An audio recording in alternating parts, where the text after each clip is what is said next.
Hi friends, iron ఎక్కువగా ఉండే కొబ్బరి లడ్డూలు ఇన్స్టెంట్గా ఏ విధంగా చేయాలో చూద్దాం. దానికోసం 2 కప్పుల వరకు పచ్చి కొబ్బరి తరుగు తీసుకొని 1 కప్పు వరకు బెల్లం తీసుకోవాలి. 2 యాలకులు కూడా తీసుకోవాలి. ఇప్పుడు ముందుగా బెల్లంని వేడి చేసి 1 పొంగు వరకు ఉండనివ్వాలి. కొద్దిగా వాటర్ వేసుకోవాలి స్టార్టింగ్ బెల్లం కరగడానికి.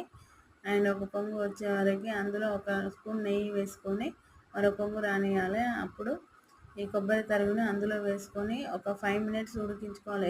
ఎక్కువసేపు ఉడికించినా అందులో ఉన్న వాల్యూస్ పోతాయి అనేసి ఒక 5 మినిట్స్ ఉంచేసి మళ్ళీ ఆఫ్ చేసుకొని ఒక 5 మినిట్స్ అలా దమ్ ఉండనియాలి.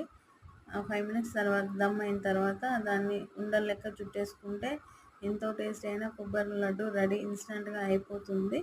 పిల్లలకు స్నాక్లా ఉపయోగపడుతుంది. మనకు కూడా ఐరన్ ఎక్కువ అవసరం కాబట్టి హెల్త్కి మంచిది. అందుకోసం ఇది చాలా అవసరం. వీక్లీ వన్స్ అయినా మనం కొబ్బరిని ఈ విధంగా యూజ్ చేసి ఆరోగ్యానికి చాలా యూజ్ అవుతుంది. And thank you for watching.